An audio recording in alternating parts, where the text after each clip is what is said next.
وشوفت الناس قبيحة، خايف لا ندير فضيحة، نفسي حارة وقوية. وانتي زينة ومليحة وشوفت الناس قبيحة، خايف لا ندير فضيحة، نفسي حارة وقوية. ونفسي حارة وقوية، ونفسي حارة وقوية. ومن كثرة ما كان بغيت مكرات على القوم نخبيك، ولا طولوا الشوفة فيك كتشدني العصبية، كتشدني العصبية.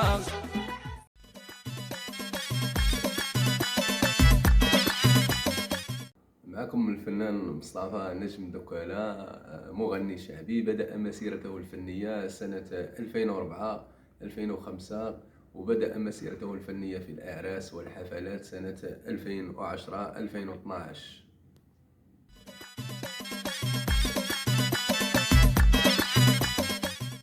الاختيار ديالي للفن الشعبي اللي هو جا موهبه من عند الله سبحانه وتعالى. يعني مني كنت من الصغر ديالي وانا كنمارس هذه المهنه ديال الغناء، كنت كنغني غير بوحدي. ومن بعد تعلمت آلة الكمان وتعلمت آلة الوتار وجميع الآلات كنعزف بها الحمد لله، هو الستيل ديالي. وكذلك كان يعجبوني عدة فنانة، منهم السي ستاتي عبد العزيز والسي سعيد ولد الحوات والسي مصطفى الميلس اللي كنوجه لهم تحية من هذا المنبر، اللي منهم خديت عدة أفكار وعدة أساليب اللي بقيت نتبعهم لحد الآن توصلنا لهذا المستوى.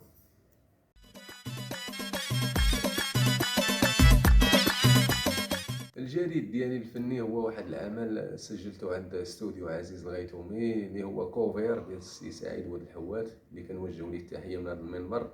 وكاين واحد العمل جديد ان شاء الله اللي هو غندير ليه واحد الفيديو كليب اللي غيكون زوين، نتمنى ينال الاعجاب ديالكم.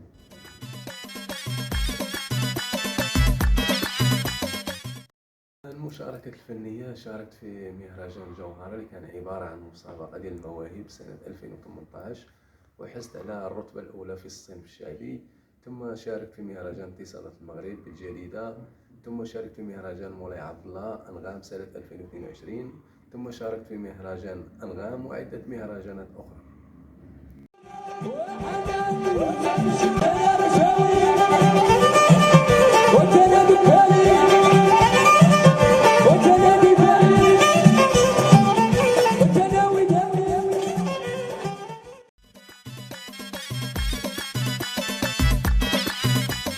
الأعمال الفنية اللي قدمتها للجمهور هو واحد العمل سنة 2017 لأول أغنية للأستاذة الراحلة فاطمة بنت الحسين زوري الصالحين.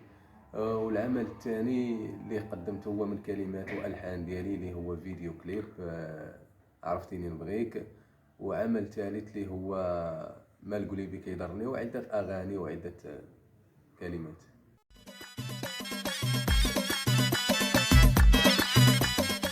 المهرجانات والمشاركة الفنية التي شارك فيها الفنان مصطفى نجم دكالة: شارك في مهرجان جوهرة اللي هي مسابقة عبارة عن مواهب سنة 2018، وحصلت على الجائزة الأولى يعني الرتبة الأولى في الصنف الشعبي.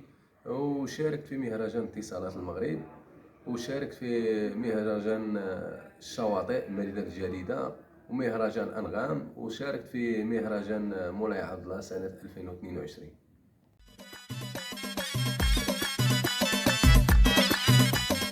الصعوبات والمشاكل بحال جميع كاع الفنانة، ضروري اي فنان كيتعرض لانتقادات، كيتعرض للصعوبات، ولكن كنحاول نتفادى هذا الشيء بالعمل او الاجتهاد.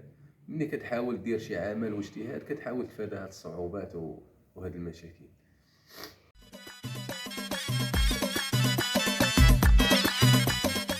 ولاحظوا ان المشهد الفني بعد قدوم السي عبد العالي السيباري انه غادي يتغير بعد المنهج، وغادي يعطي واحد الاضافه للمدينه الجديده ان شاء الله.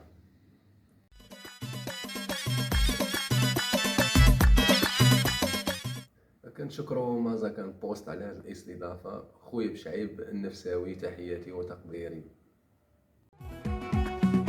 وانتي زينة ومليحة وشوفت الناس قبيحة، خايف لا ندير فضيحة، نفسي حارة وقوية. وانتي زينة ومليحة وشوفت الناس قبيحة، خايف لا ندير فضيحة، نفسي حارة وقوية. ونفسي حارة وقوية.